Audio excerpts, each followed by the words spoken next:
안녕하세요. 닥터아이TV 신선생입니다. 오늘은 많은 분들이 궁금해하시는 레이저 굴절 교정술, 즉 라식, 라섹, 그리고 스마일 라식에 대해서 알아보도록 할 건데요. 이 세 가지 수술이 어떻게 다르고 어떤 사람들이 해야 되는지 자세히 알려드리도록 할게요. 네, 본격적으로 이야기를 시작하기에 앞서서 말씀드릴 게 있는데요. 여러분들 혹시 안과 의사들이 라식 수술 권유하면서 정작 본인들은 안 한다는 말 들어보셨나요?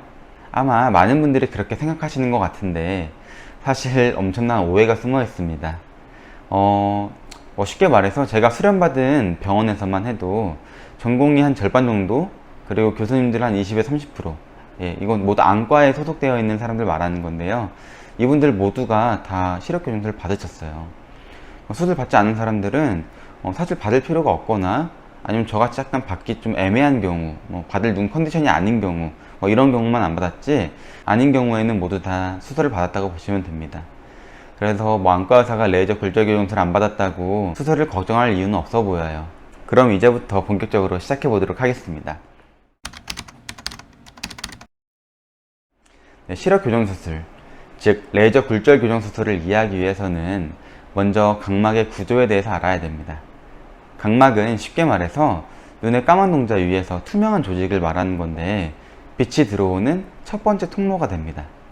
이게 단면을 보면은 공기랑 맞닿는 가장 바깥쪽부터 상피, 보호만층, 기질층, 대스민막, 그리고 내피 순서대로 이어져 있습니다. 모든 레이저 굴절 교정 수술은 이 부분을 어떤 방식으로 어떻게 접근할 것인지에 대한 차이만 있을 뿐이지, 모두가 다 이 기질층의 두께를 조절해서 시력을 교정한다는 기본 원칙이 있습니다.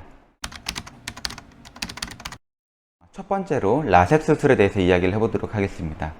라섹 수술의 첫 번째 스텝은 상피층을 벗겨내는 것입니다. 수술하는 의사에 따라서 이렇게 범위를 설정한 다음에 거기에 알코올을 뿌려가지고 상피층을 기질층으로부터 분리를 하고, 이거를 조심스럽게 걷어내는 경우도 있고, 그냥 무딘칼로 알코올 없이 조심스럽게 상피세포를 긁어내는 경우도 있습니다. 이렇게 노출시킨 각막 기질층에 레이저를 조사해서 깎아내고, 기질층을 우리 눈 시력에 맞게 리모델링을 해줍니다. 이 위로 치료용 콘택트 렌즈를 덮어줘서 기질층 위로 다시 상피세포가 자라들어올 수 있게 해주면서 수술을 마무리하게 됩니다. 이때 상피층이 벗겨지는 것은 마치 넘어져가지고 피부가 까지는 것 같아가지고 다시 상피가 덮이는 이런 회복 과정이 마무리될 때까지는 심한 통증에 시달릴 수가 있습니다. 또한 물리적으로 제거된 상피 및 보호만층에 다시 상피층이 형성되더라도 그 아래 상피와 기질층 사이를 강하게 유지시켜주는 부착복합체라고 하는 그런 구조의 손상이 조금 있어요. 그래서 예전만큼 강하게 자리하지 못하는 경우가 발생해서 심한 경우에는 상피가 반복해서 떨어지는 반복 각막 짓무름이라는 병이 생길 수도 있습니다. 하지만 라식과 같이 그런 절편 자체를 아예 떨어뜨린 다음에 다시 붙이는 그런 수술이 아니기 때문에 이게 좀 더 안정성이 있어요. 생리적으로 회복이 되는 과정이니까. 그래서 운동선수라든지 활동적인 직종에 종사하시는 분들의 경우에 있어서는 라섹 수술을 가장 많이 권유드리는 편입니다. 라식 수술의 가장 첫 번째 스텝은 각막 절편을 만들어내는 것입니다.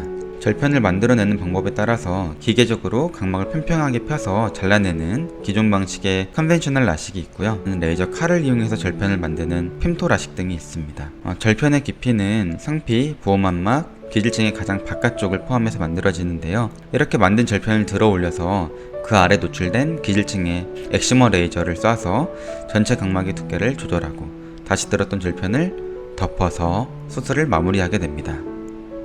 이때 다시 덮여서 자리 잡은 절편이 평생 완전히 붙는 것은 아니어서 외부 충격, 예를 들어서 축구공에 맞는다든지 아니면 심한 교통사고가 난다든지 하면 다시 들릴 수가 있습니다. 절편이 이렇게 다시 이탈되면은 수술을 통해 재유착을 시켜야 되는데, 다치기 전에 잘 나오던 시력으로 돌아오기는 매우 어렵기 때문에 라식 수술을 한 경우라면은 평생 격투기 같은 그런 격한 종목들은, 격한 운동들은 피하시는 게 좋습니다. 그렇다면 스마일 라식은 어떻게 이루어진 수술일까요?